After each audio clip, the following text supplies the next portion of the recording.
Ninguém te contou, mas eu vou te contar como abordar um cliente para fechar uma proposta de regularização. Vamos para o estudo de caso de hoje?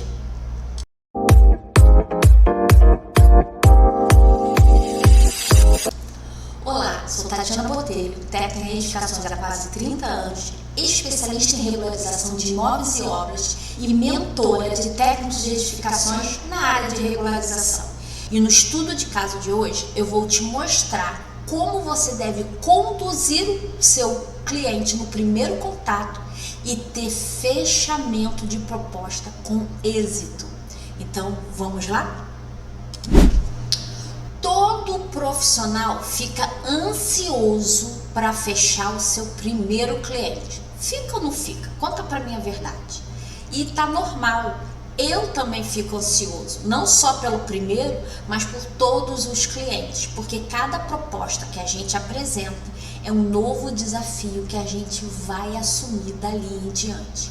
Então a gente precisa dominar toda a área de regularização e saber exatamente, antes de fechar uma proposta, como vai ser o passo a passo de atuação naquele caso daquela pessoa específica. Porque nunca um processo, nunca um cliente é igual ao outro. No máximo, muito parecido, mas cada um tem a sua particularidade. E é isso que eu amo na regularização de imóveis. Porque a gente não tem rotina, não tem um padrão. E isso que excita a gente atuar na área. Mas eu vou trazer um exemplo para você de um cliente que me mandou mensagem hoje, e eu vou compartilhar agora com vocês. A mensagem que ele me mandou foi assim: nós conversamos, apresentamos e ele falou: então, meus primos têm 4 casas aqui, falou o bairro, e querem legalizar. O documento que eles têm só consta o terreno. Eles moram em São Paulo e pediram para eu ver isso para eles. E eu perguntei que documento que os clientes, que o parente dele tinha. E o parente só tem a escritura.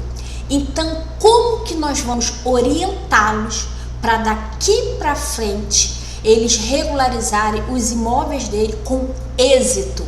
Esse é a nossa responsabilidade e o nosso propósito. Então, vamos lá? Parou. Nada de falar, já vou fazer a proposta. Você primeiro tem que entender o caso, para aí sim você apresentar a proposta correta para o seu cliente.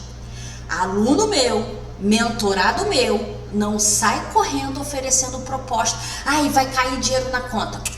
Antes do dinheiro, nós temos a responsabilidade de regularizar aquele imóvel.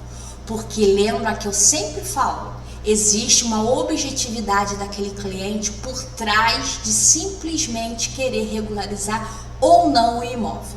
A gente tem que entender o caso antes de apresentar a proposta. Vamos analisar a mensagem novamente? Meus primos têm 4 casas e querem legalizar. Então, existe 4 imóveis que nenhum dos 4 são regularizados. Então, não existe modificação e acréscimo de área, não existe uma construção de uma nova casa onde já existia uma aprovada, não. São 4 casas e as 4 precisam ser legalizadas. O documento que eles têm é só do terreno.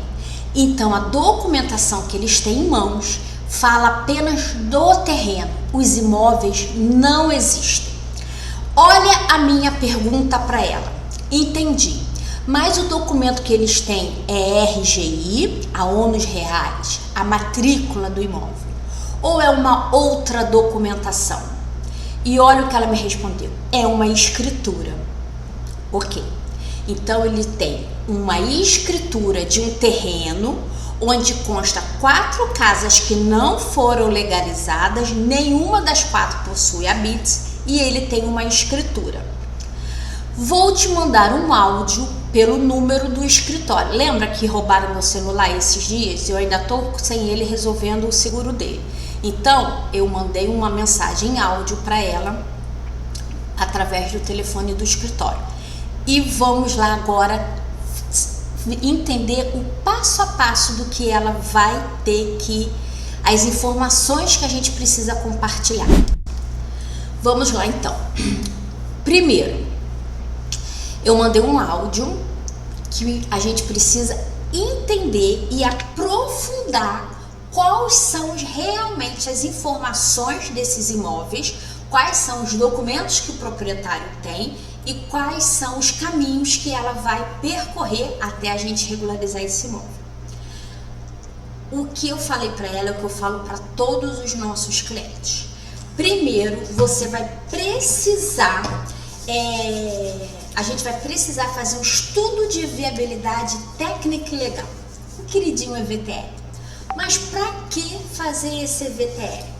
Porque a gente tem que entender, lembra aqui que ele tem uma escritura, então a gente vai ter que pegar no cartório o RGI, a matrícula desse terreno, e a gente vai ter que conferir se o proprietário que está na matrícula, lembre-se, só é dono quem registra. Então o proprietário que está no RGI é a mesma pessoa que está vendendo para ele na escritura. Se o proprietário que está na matrícula for o mesmo que está vendendo para ele na escritura, perfeito. É só a gente pegar essa escritura, averbar na matrícula, que aí ele passa a ser o dono do terreno. Esse é um passo.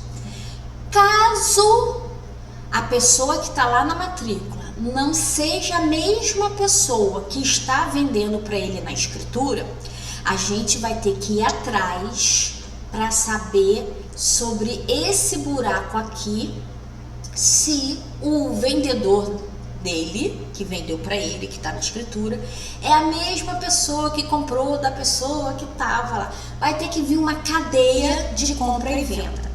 Isso precisa ser fechado. Por exemplo, imagina que lá o documento do RGI, eu não tenho um RGI aqui agora, lá o documento do RGI está dizendo que o proprietário é João. O dono desse terreno hoje é Antônio. E quem vendeu para o Antônio é José. Então, José vendeu esse terreno para o Antônio. Como que o José tinha a propriedade desse terreno? José comprou do João? Se o José comprou do João e tem esse documento, é só averbar. Então, a gente precisa ter sempre essa cadeia na matrícula, porque o João, que está lá na matrícula, não pode passar o terreno para o Antônio direto, porque o Antônio tem uma escritura do José. Vocês entenderam? Se vocês não entenderam, coloca aqui nos comentários que eu faço um outro vídeo explicando muito bem a cadeia da matrícula. Aliás, eu já vou trazer isso para a próxima semana.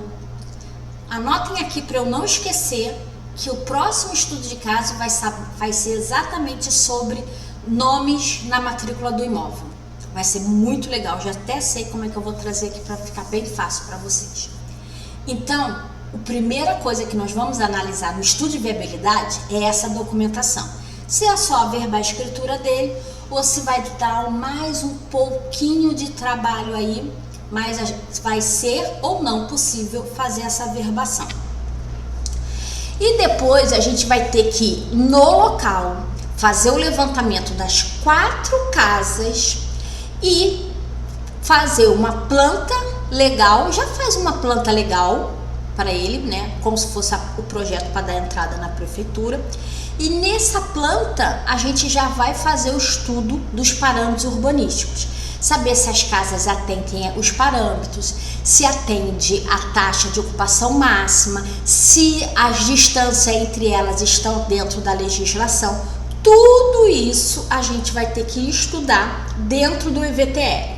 E nesse EVTL nós vamos dar o laudo final, a consideração final para o cliente.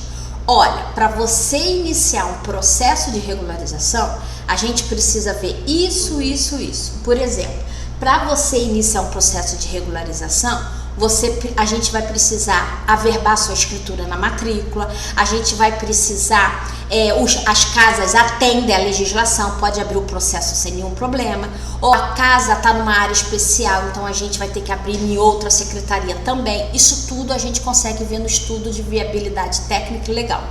Então é sempre muito importante a gente oferecer, antes de fechar qualquer proposta de serviço, a proposta de EVTL, porque é nessa documentação que você vai ter a visão ampla de como você vai atuar no caso desse cliente e quais serão os caminhos que você vai percorrer.